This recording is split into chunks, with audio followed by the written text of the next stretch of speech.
in that scenario, the doctors don't report directly to you. They report to their department chairs and to their institute chairs. And you have to really lead through convincing people that this is the right thing to do, and by building trust. And that doesn't happen overnight.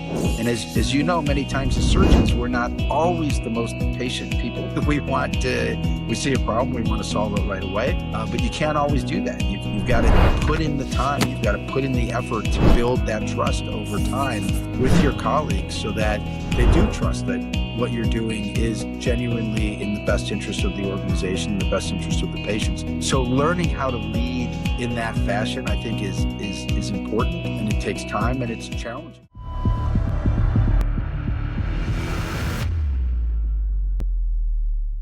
Beyond the Scalpel, where a surgeon's journey outside the operating room explores healthcare, wellness, and human performance through conversations with leaders shaping the future of medicine, mobility, and patient care. Welcome, Dr. Mamun Al Rashid.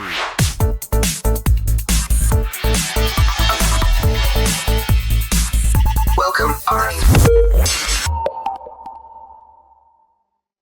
Today, my guest is an orthopedic surgeon who holds over 50 patents, published over 200 peer-reviewed papers, was the founding co-editor-in-chief of the Journal of Hip Surgery, is a member of the prestigious Hip Society and the Knee Society, and won the Cleveland Clinic Innovations Award several times. He became the CEO of Cleveland Clinic, Florida, where he transformed a single 155-bed hospital into a $1.8 billion 5-hospital health system, earning the #1 ranking in South Florida.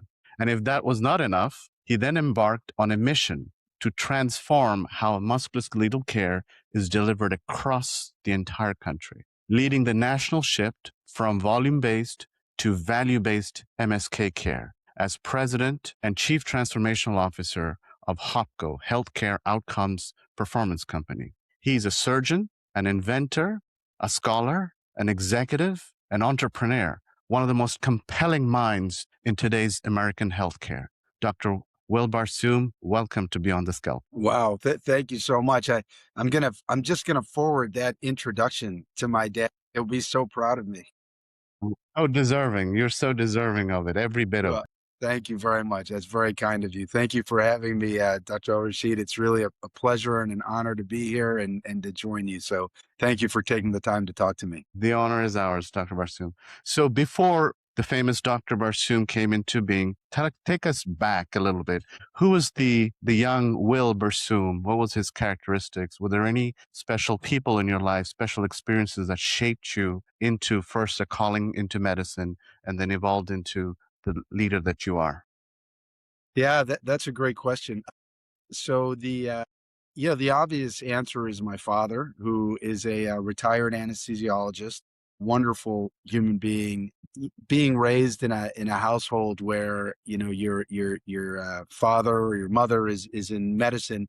It kind of almost biases you a little bit, I think, to want to go into medicine. I hope for people to want to go into medicine. I think medicine is the greatest career ever. So that definitely played a role. But I think, when I think about it, my mom played an enormous role in my life in terms of the kind of doctor that I wanted to be. And what I mean by that is, you always hear about people saying, it's tough to be on call. I don't like getting up in the middle of the night. I don't, why am I getting this call from the emergency department? And I remember as a resident, I'd be exhausted. I mean, you remember our days of residency. I think I'm much older than you. So I trained before the days of the 80-hour work week and whatnot. And it was brutal. I mean, every other night call, you'd work, maybe 42, 43 hours straight and get 4 or 5 hours off. It was brutal. And I remember telling my mom about it, and my mom telling me, you have to remember that there's another human being that needs you, and what you're doing is God's work. And the biggest piece of advice that she gave me that lives with me very strongly today, we lost my mom about 1.5 years ago, which was probably the saddest day of my life. Actually, not probably, for sure, the saddest day of my life. She would say that every human being is special in the eyes of God, and every human being is deserving of your greatest effort. And that has always kind of what's driven me from a medical perspective, and why I love healthcare, regardless of the challenges that we deal with today. I think healthcare is the single most noble profession you can ever choose. I mean, that's a beautiful message. I mean, to have parents who are role models and kind of shaped your deeper purpose, I think is really, I think, very important for all of us to have that true north to then kind of go out in the world and meet all the challenges. So that sounds really inspiring. So tell us a little bit about your time as an orthopedic surgeon. You were a busy orthopedic surgeon. You specialized in hip and knee surgery. How did you get into that, and what was your experience? Yeah, so when I was younger, um, I played sports obviously in high school and in college, and always had little injuries here and there. And my dad would take me to see the local orthopedic surgeon, who was a wonderful guy. I actually ended up doing his knee replacements, decades later at my time at Cleveland Clinic. He was just a wonderful person. I won't mention his name for HIPAA reasons, but he was a terrific, terrific individual. And I loved what he did. I loved the idea of seeing a problem, having a clear solution, and being able to solve that problem for that patient. And when I think about medicine, so much of what we do and so much of what we need to focus on is preventative, or it's the management of chronic disease. But one of the things that I think is kind of unique about orthopedics is this single identifiable problem that you can fix. And I love looking at x-rays afterwards and saying, I did that. I made that better. It's just massively fulfilling. And then seeing your patients getting better afterwards, it's a very fulfilling job. So I would say that was my life. And when I started my first job, which was with Cleveland Clinic, first in Naples, Florida, then back at the main campus, I had the great benefit of having wonderful senior partners around me that opened many doors for me and made it easy for me to have a successful practice. So, at my busiest, I was probably doing 600 or 700 joint replacements a year. Many of them were revisions. Many of them were infections. We published all kinds of papers on the outcomes of total joint replacements post solid organ transplant, the outcomes of total joint replacement in patients with cirrhosis, in patients under the age of 18. These were some of the kind of papers that we wrote. I remember we had the largest series of patients that had knee replacements in the setting of a free flap to cover, for major soft tissue coverage challenges. So you can imagine, these are really challenging cases. And to be able to do those cases in an environment like the Cleveland Clinic, surrounded by incredible partners, incredible providers, incredible nursing that always put the care of the patient first, you couldn't ask for a better job. If I could script out a career, I don't think I would have done anything differently in my career as I look back at it. Awesome. But you went above and beyond being an excellent technical surgeon. You mentioned volume, but you were very analytical. You didn't just accept the status quo because you looked at ways to innovate. You have over 50 patents, from what I understand.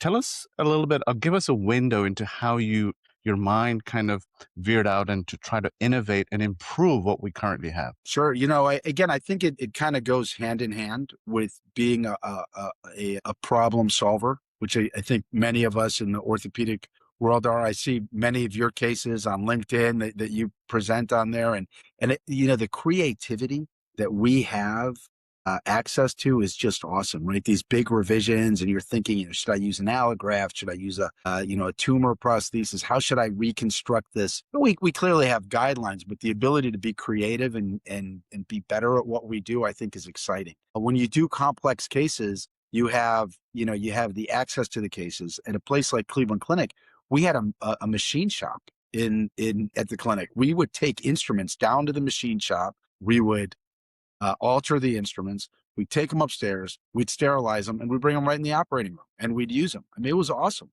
So when you're in an environment where you have the cases that foster creativity, and an environment where you have the ability to fine-tune instruments, and you're surrounded by other colleagues. In my case, Joe Ionati is probably one of my biggest mentors in the world of innovation. We did a lot of work together, him on the shoulder side, me on the hip and knee side.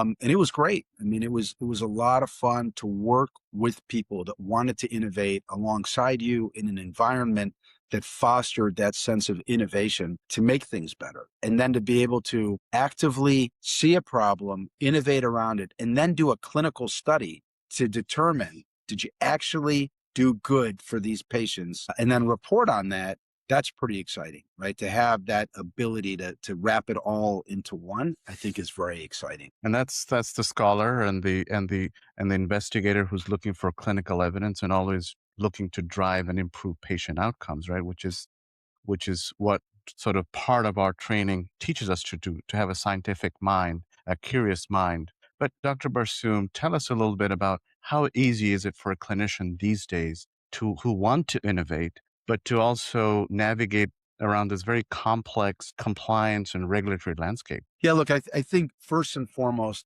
you have to recognize that the compliance and regulatory landscape is there for a good reason, right? It's to keep patients safe first and foremost. And you can never second guess that. I think the whole idea around informed consent is incredible, right? I mean, people think, oh, informed consent, I got to go through this, it's a pain. I actually see informed consent as a gift that we have for ourselves and for our patients to have the opportunity to explain to our patients what we're doing, why we're doing it, why we're asking this question, how we think this new procedure or this new medication or this new implant is hopefully better for them, and the opportunity that they have to play in advancing healthcare. All of these things together, I think, are play a very real role in ensuring that the research that we do, that the clinical innovation that we're involved in is done responsibly and is done always with the best interest of the patients at heart. And I think from my perspective, recognizing that the compliance and regulatory framework in which we work has been built over decades and decades and decades to ensure that patient care is never, ever compromised. Awesome. So you were doing all this, and then you at some point decided you wanted to transition from a surgeon to an executive. Now, nobody hands you a manual on how to do that. And so tell us about that transition to the C-suite level. So, I had a great, as I mentioned, a great environment. And the two people that probably played the biggest role for me in terms of that transition were both Joe Ionati, who was my department chair, and at a young age, actually gave me the opportunity to become one of the vice chairs of the department. So I became vice chairman of operations. The other vice chair of the department was Brian Donnelly. He became a vice chair, and Brian now runs New York Presbyterian. I mean, one of the top healthcare systems in the world. So I feel like I was in really, really good company with watching what Brian has done with his career. So Joe told me, look, you seem to have this mind for operations. Why don't you be our vice chair of operations? So I took some of the work that I had done from a clinical perspective around predictive modeling, and I combined that with operations to look at things like predictive modeling around length of stay, predictive modeling around the need for a subacute nursing facility post-discharge versus acute rehab versus home care versus no home care at all, right? Just going home with a set of instructions. Predictive modeling around complications, readmission rates. So you can see how a lot of that operations work ended up eventually leading into what I do a fair amount of research on today, which is value-based care. So that was kind of the first foray where I took kind of research and then combined that with operations and created kind of a mini career around that. That was number one.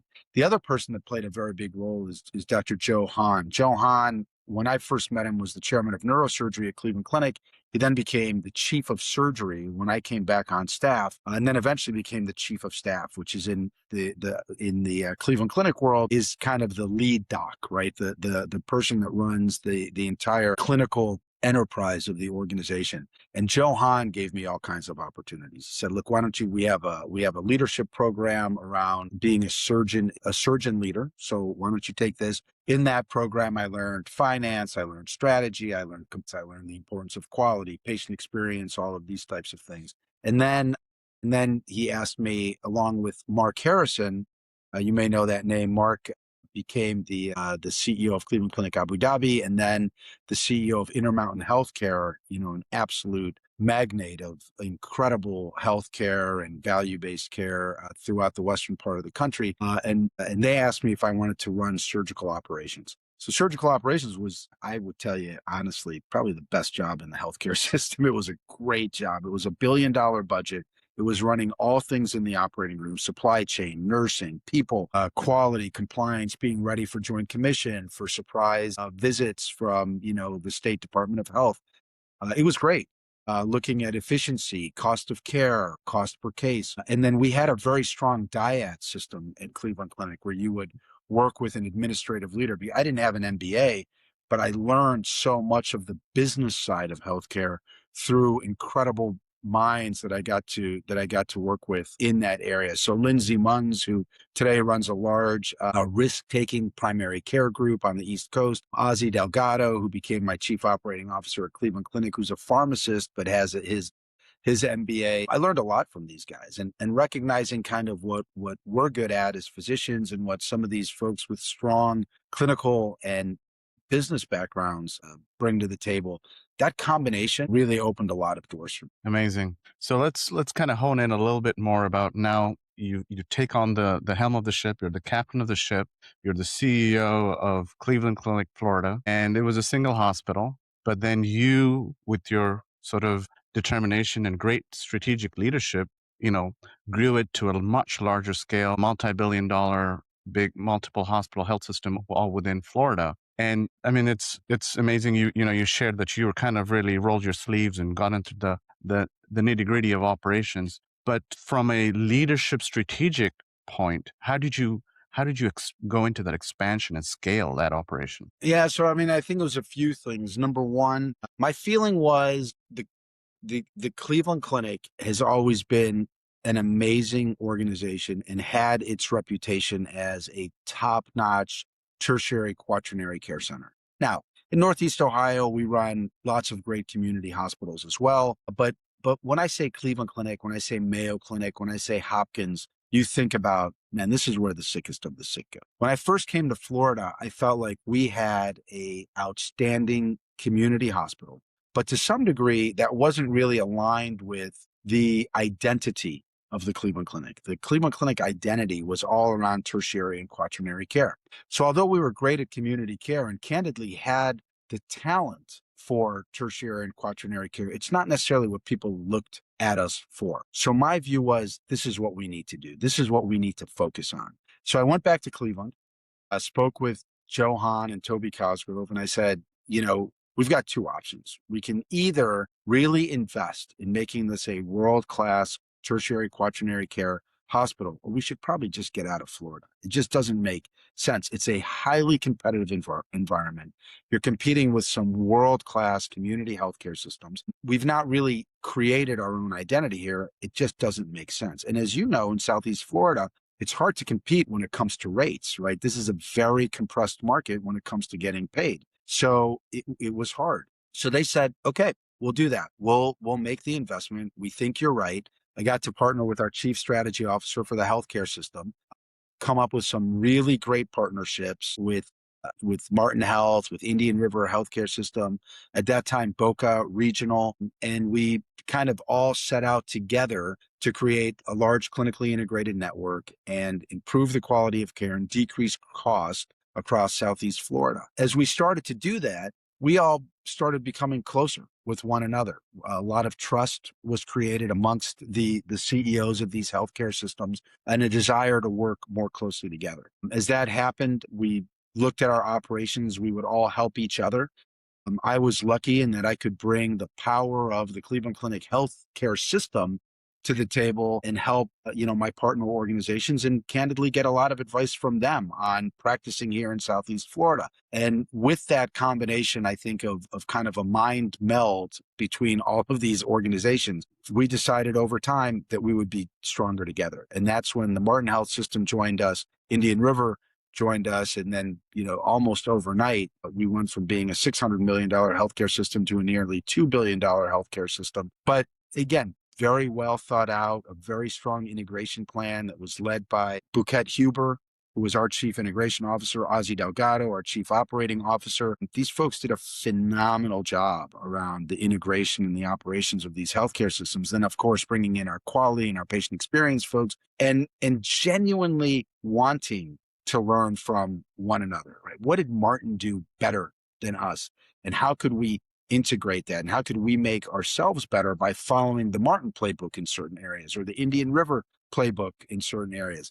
And I think that's what made us all better organizations. And then obviously COVID hit that same year. And thank God we had all come together, because had we not, I think some of those markets would have been very, very challenged without all of us working together. Nice. And so just running on that theme, you know, leaders need a great team around them. Yes. And I mean, building a team is one thing, but keeping them together through rapid growth and change, that's another level of pressure. How did you select your team and how did you keep that team dynamics? Yeah, that's a great question. So, it's interesting. I've always felt that you have to be synergistic when you're building a team, right? What are you good at? What are you not so good at? So first and foremost, you have to be honest with yourself. It's not no different than the operating room, right? I mean, I suspect you and I are perfectly qualified to do a gastroc flap, but the reality of it is there are plastic surgeons out there that are probably better than us at doing that. So in certain cases, you call in an expert in that area, somebody who is better at something than you or I am. And I think the same thing happens in healthcare, right? Understanding, for me, I loved strategy. I loved building collegiality amongst folks. I loved kind of motivating people. I loved building a grand vision. I didn't necessarily love finances. So I wanted to make sure that I had really, really strong financial people around me that could distill down, these thousands and thousands of financial KPIs to determine, look, what do I actually need and what do we need to do to ensure that we are as financially successful as we can be while we're maintaining our nonprofit mission and serving our community. So my view has always been build your team with the very, very best people. A lot of people talk about diversity and inclusion when it comes to building teams. I actually find that when you're building a team that is meant to be synergistic, the diversity and inclusion thing kind of takes care of itself. I mean, you don't have to go out of your way to say, I want to hire this gender or this race. You tend to actually find that when you hire people that are the best at what they do, you tend to have a pretty diverse team kind of in the C-suite anyway. And they tend to be very representative of your community. They tend to be representative of the patients that you take care of. And that's great because you want all of those various perspectives when you're making decisions. Nice. And staying with that, leaders like yourself set the culture, set the tone of the culture. Can you give us some specific examples of how do you set that cultural tone in your organization? Yeah, look, I think different organizations need different leaders at different times. I think leadership can become stale, right? It's rare for I mean, look at Steve Jobs, right? I mean, or Jack Welch, you could argue that they were amongst the best leaders of our time. And at various times, I mean, Jack Welch eventually retired. Steve Jobs, who was perhaps the most visionary leader, was actually taken out of his role and then brought back into his role, and even within his role, wore different hats at different times. I think it's recognizing that at times when you need a turnaround, you might need kind of the dictatorial type leader. This is what we're doing. Everybody get on board. If you don't see this vision, I'm sorry, but this probably isn't the right place for you. And other times you want to lead by consensus. Can we all pull in the same direction? I want to hear what other people have to say. Let's talk through this. And my sense is if everybody that has a vote has all the information and is doing things for the right reason, you usually come to the right outcome. But sometimes organizations don't have the time or the patience for that type of leadership, especially if you're in a turnaround situation and you have to make decisions quickly and you have to make them decisively. And I think that decisiveness is very, very important to leadership, right? I always had a policy that anybody could come and talk to me about anything that they wanted. I would make leadership rounds every week, be happy to hear about any problems, any challenges that they have, happy to take any recommendations from folks. And my policy was, no matter what, whether I agree or I disagree with you, you will get a follow-up.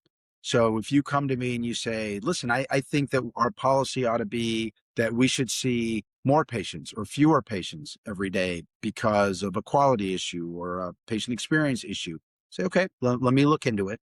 I would give it some thought. And if whether I agreed or I disagreed, I would tell you I've looked into it. And for these reasons, this is the decision that I've made. It may or may not align with your thought process or with your decision, but I want you to understand the thought process behind the decision and why this is the decision that Nice. And what was also very, I think, very impressive is that while you were taking on the pressures of an executive running a huge health system, you were also maintaining your active clinical practice. How did Yes. you navigate the two and juggle all that? Well, I had a great team. Obviously, everything comes down to team. I had Mike Dombrowski was the world's greatest physician assistant in Cleveland. When I came here to Florida, I had so many of my partners were guys that I got to train. So Pri Patel, who I know you know, Pri was actually my first fellow. Incredible surgeon, wonderful human being. Carlos Higuera was a resident with me and a research resident with me. Carlos, became the president of the Musculoskeletal Infection Society, one of the most world-renowned orthopedic surgeons today. I was surrounded by incredible folks, and they would help me out when I had administrative duties. They were always there, and I like to think that I'm always there for them too if they ever need anything from me. So building that team and being confident in that team, I think is very important. We always had, we've always had the pick of some of the best graduating residents in the country for our fellowships. So having strong fellows makes a really big difference that you can trust them and they can, really truly be extenders of yourself. All of those things together, I think, make it possible to wear many hats at the same time. The one thing I will say is I tend to multitask all the time, except for when I'm in the operating. In the OR, I shut it down.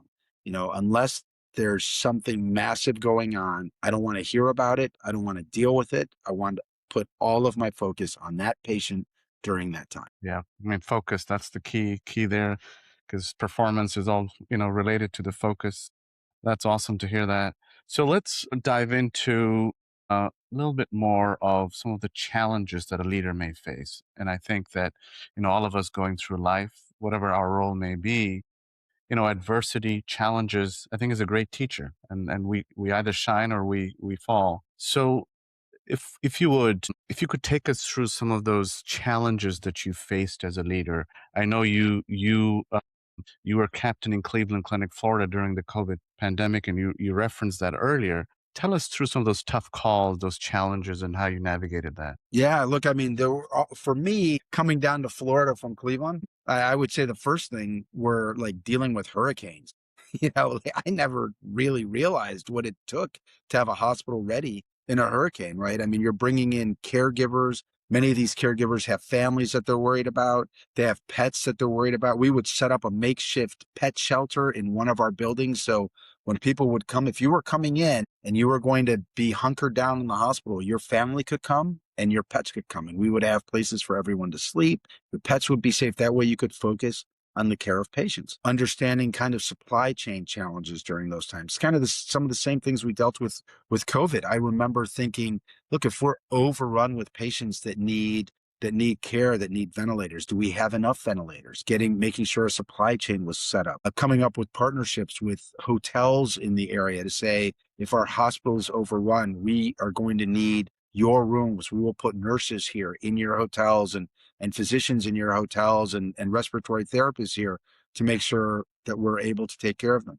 Thank God Southeast Florida didn't get hit the way New York or Italy got hit, but the stress and the preparations were certainly no less, because for many, many weeks we expected an avalanche of patients, and thank God that it didn't come. So I would say that those are challenges. I think other challenges that you have to think about are, like when I ran surgical operations for the Cleveland Clinic Health System globally out of Cleveland. In that scenario, the doctors don't report directly to you. They report to their department chairs and to their institute chairs. And you have to really lead through convincing people that this is the right thing to do, and by building trust. And that doesn't happen overnight. And as you know, many times as surgeons, we're not always the most patient people. We see a problem, we want to solve it right away. But you can't always do that. You've got to put in the time. You've got to put in the effort to build that trust over time with your colleagues so that they do trust that what you're doing is genuinely in the best interest of the organization, the best interest of the patients. So learning how to lead in that fashion, I think is important, and it takes time and it's challenging. Right, right. And if we take this to a more of a personal level, a personal approach to adversity and challenge, I mean, are there certain habits, certain systems that you can share that you particularly kind of, rebound on to get you through those moments personally? Sure, sure. Yeah. I mean, look, I'm married with three daughters. And, so on the personal level, there's nothing that gives me greater joy in my life than my wife and my three beautiful girls. I mean, they're just fantastic. A very wise man, Mike Maroney. You may know Mike. Mike was the president and chief operating officer of AutoNation. Once told me, he said, "You can never be happier than your least happy child," and that is absolutely positively true. And when you think about trials and tribulations that you go through as a parent, trials and tribulations that you go through as a leader, whether it's in, your own personal practice, whether you're having a patient that's having a problem and it's causing you immense heartache and personal challenge, and it does do that. I mean, it takes a real toll on all of us, whether your organization is having challenges, whether they're financial, whether they're quality oriented, whether they're patient experience oriented, right? That takes a toll on you.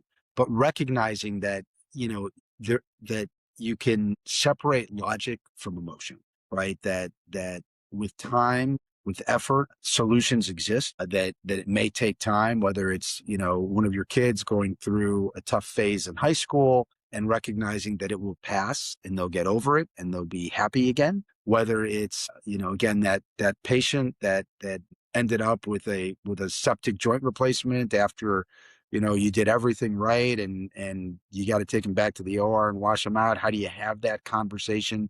How do you discuss with them, what's going to come of this and how you're going to manage it? I think all of that plays a role. So for me, it's always been around communication, around kind of staying level headed, around not losing my temper. I never lose my temper in the operating room. I don't lose my temper with my family. It's always been around incorporating logic into the discussion.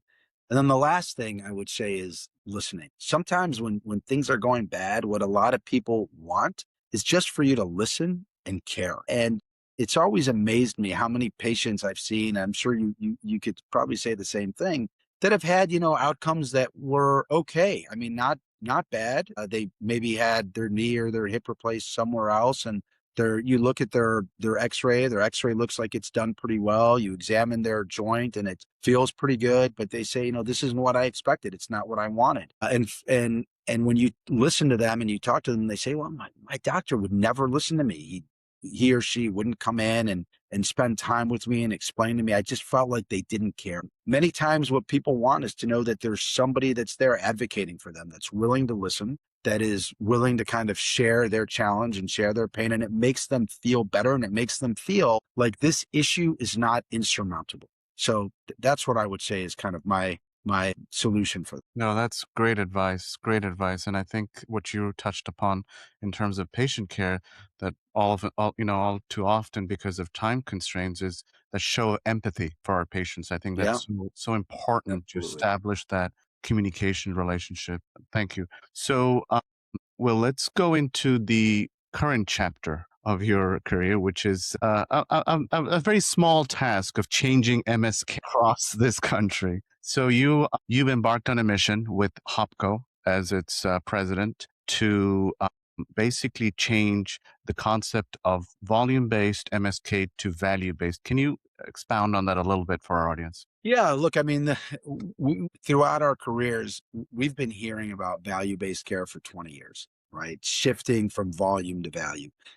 How do we become a healthcare system as opposed to a sick care system? One of the things that really impressed me about HOPCo was started a little over 20 years ago by one of my best friends in the world, David Jakovsky. David is a brilliant, brilliant guy.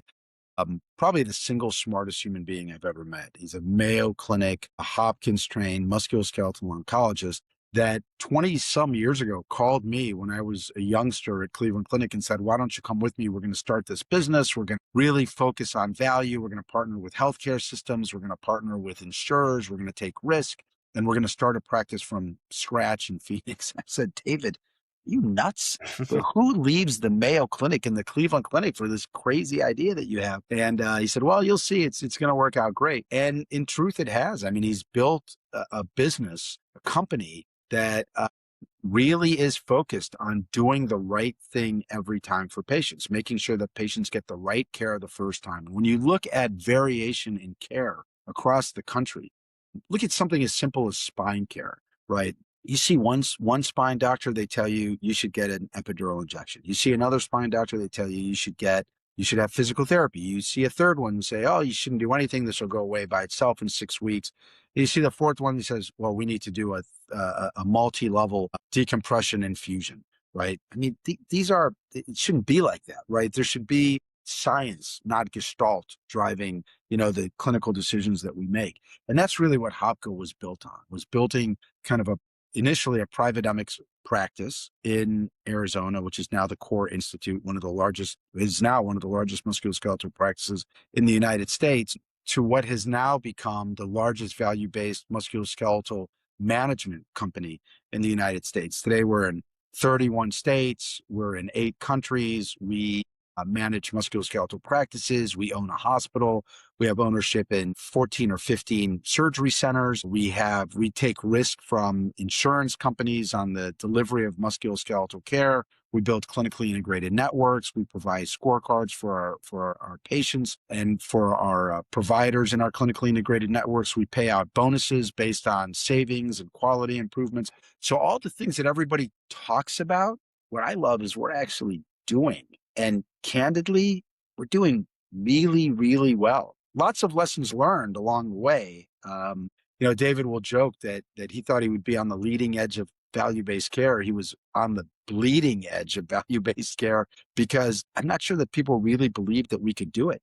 But in the markets where we take risk, we have driven a meaningful decrease in the cost of care, and we have driven very measurable improvements in the quality of care. So it is doable. And I think it's a roadmap for the country. In fact, we're doing this now internationally. We work with the National Health System in England, for example, to reduce their waiting time for total joint replacements. We've rolled out same-day surgery programs in a country where the average length of stay was 5 and 6 days for total joint replacements. So I feel like we're making a dent, and we're clearly learning, and we're teaching. So it's couldn't be more exciting for me. That's awesome. I remember quite some time ago going to Harvard and listening to Professor Porter's lecture on value-based. And, this is, the concept has been around a lot, but it seems the challenge has been the implementation of it. Sure. And so how is HOPCo from a implementation standpoint affecting this differently? Yeah, look, it requires massive investment. We have, for example, a claims analytics platform that we've built where we can ingest raw claims data from an insurer. We can look at exactly what the musculoskeletal spend is. We can look at where that spend is. We can bump that up against national best-in-class norms and determine, is the utilization of advanced radiographic testing too high? Why are you doing these cases in a hospital when they should be done in an ASC?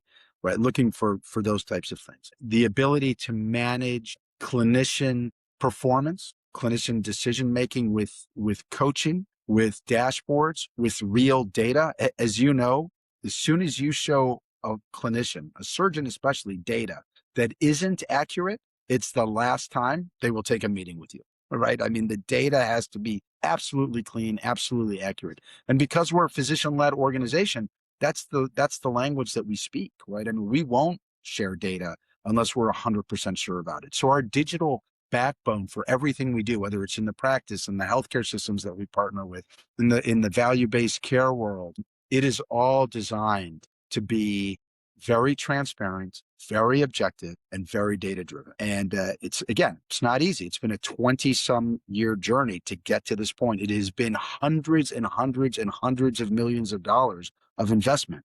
But with that, and with the faith that our our partners have in what we do, the confidence that they have in what we do, we've been successful. But it's taken a long time to get to this point. Nice, nice. So the other point, Will, is the other buzzwords that are kind of circulating in the health tech space, right? AI, robotics, digital Yeah. health. How does that fit into your vision of delivering musculoskeletal?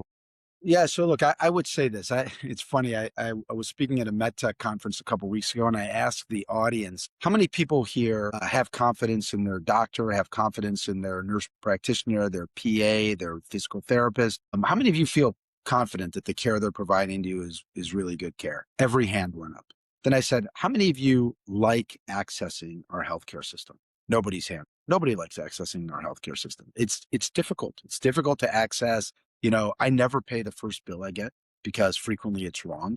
Not all of the insurance payments have come through. They haven't figured out yet whether you're in network or out of network. So where I see things like AI playing the biggest role initially, it's going to be in this area of enablement, right? Making it easier to get an appointment, making it easier to get an accurate bill, making it easier to get your results, make it easier for you to remember what the clinician told you and to understand what the clinician told you. That's where I see AI initially. Now, over time, will it play a bigger and bigger role in things like disease management? Absolutely. But I think first and foremost, before we get to that point, at least in the musculoskeletal world, it will be much more in healthcare delivery than it will be in in sick care delivery, is what I would say. So that's number one. I think areas where you're looking at advanced technologies like robotics, right? You got to look at the data, right? There are some robotic systems out there that have clear data that show reductions in cost, improvements in quality. There are other robotic systems out there that don't show that. So you've got to be thoughtful about where you're willing to spend your money and where you're willing to kind of go out on a limb. And we will see more of this as more and more of the care shifts to the ASC, because now if you have ownership in your ASC, you buying a robotic system or you investing in some kind of advanced technology, that's money coming out of your pocket. So my guess is there's going to be a little bit of a higher standard when it comes to advanced technologies being used more commonly in healthcare systems. Awesome. And on this topic, I was speaking recently to the president of AMA, Dr. Bobby Mukamal. Yeah. So, predictive analytics has always been something that I've loved. I've focused a lot of my research on that, predicting outcomes, predicting complications, a better management of patients when it comes to patient expectations. So that I think will clearly play a big role. I'm not so sure that it'll play a huge role in saying this person should have surgery or this person shouldn't have surgery. I think it'll play a bigger role in the conversation with the patient around this is what you should expect and this is how you should manage and optimize yourself before surgery or after surgery. Excellent. So, Dr. Barsoum, as we round up this conversation, just a few parting words in terms of what are you most hopeful or excited about the future of orthopedics and healthcare delivery? Yeah, look, I mean, like I said, I love healthcare. I think it's the most noble profession. I'm excited about a lot of these new technologies that are coming out there. I'm excited about being able to help our patients to recover more quickly with less pain, more consistently, with managing their expectations better, and in the end, just being better at what we do. I'm excited for healthcare in general. As we get better at delivering healthcare in a more seamless way, making it easier for patients to access our healthcare system, making it easier for patients to get the very highest quality, lowest cost care. I think that we are at a turning point in the United States. I think that we're recognizing the opportunity that we have in front of us. We've always been great at innovating disease care. This is now our opportunity to innovate in healthcare delivery and innovate in healthcare. And I think that's where we are today. That's amazing. And finally, what advice would you give to the next generation of surgeons who want to be the next Dr. Barsoum, not just from a clinical excellence standpoint, but also beyond that clinical role to get more engaged in leadership and transforming healthcare? Look, I think the biggest thing I would tell people, and I do tell people, is you got to enjoy the ride. I mean, if during medical school you're constantly stressed about what residency you're going to get, it's going to be hard for you to enjoy medical school. If during residency you're constantly stressed about what fellowship you're going to get, you're not going to enjoy your residency, right? Thinking back to college, medical school, residency, fellowship, my first years in practice, stressful, absolutely stressful, but man, they were fun. They were great, great, great years. Enjoy that ride. If you're in a position where you work hard enough, you have enough of a work ethic and enough, super tentorial a skill to end up in medicine, you're going to do just fine. So enjoy it, love it, enjoy every minute of it. And even sometimes when things don't work out the way you expected them to, rise to the challenge, rise to the occasion, and find the joy in what you get to do now, because there's no greater honor than having another patient put their trust in your hands. Thank you so much. Thank you so much for having me. I really appreciate it. Thank you for joining us on Beyond the Scalpel. We hope today's conversation gave you new insights into the future of health, healing, and human performance. If you enjoyed this episode, be sure to subscribe and share it with others passionate about medicine, wellness, and innovation. To learn more about Dr. Mamun Al Rashid, visit www.palmbeachregenerativeorthopedics.com. Until next time, stay curious, stay informed, and take care of your health, both inside and beyond the scalpel.